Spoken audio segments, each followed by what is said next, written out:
হাফসা রাদিয়াল্লাহু আনহা থেকে বর্ণিত, তিনি বলেন, আমরা আমাদের যুবতীদের ঈদের সালাতে বের হতে নিষেধ করতাম। এক মহিলা বনু খালফের মহলে এসে পৌঁছলেন এবং তিনি তার ভগ্নী থেকে বর্ণনা করলেন। তার ভগ্নীপতি নবী সাল্লাল্লাহু আলাইহি ওয়াসাল্লামের সঙ্গে ১২টি গাওয়ায় অংশগ্রহণ করেছিলেন। তিনি বলেন, আমার বোনও তার সঙ্গে ৬টি গাওয়ায় শরিক ছিলেন। সেই বোন বলেন, আমরা আহতদের পরিচর্যা ও অসুস্থদের সেবা করতাম। তিনি নবী সাল্লাল্লাহু আলাইহি ওয়াসাল্লামকে জিজ্ঞাসা করলেন, আমাদের কারও ওড়না না থাকার কারণে বের না হলে কোনো অসুবিধা আছে কি?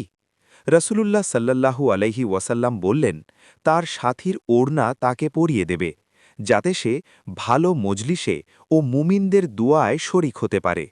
যখন উম্মে আতিয়া রদিয়াল্লাহু আনহা আসলেন, আমি তাকে জিজ্ঞাসা করলাম, আপনি কি নবী সাল্লাল্লাহু আলাইহি ওয়াসাল্লাম থেকে এরূপ শুনেছেন?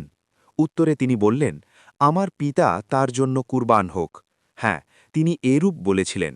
নবীর কথা আলোচিত হলেই তিনি বলতেন, আমার পিতা তার জন্য কুরবান হোক।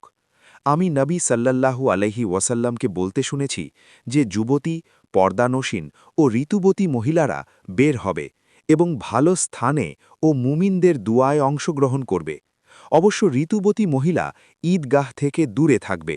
হাফসা রদিয়াল্লাহু আনহা বলেন, আমি জিজ্ঞাসা করলাম, ঋতুবতীও কি বেরুবে? তিনি বললেন, সে কি আরাফাতে ও অমুক অমুক স্থানে উপস্থিত হবে না? সাহি বুখারী ৩১৮।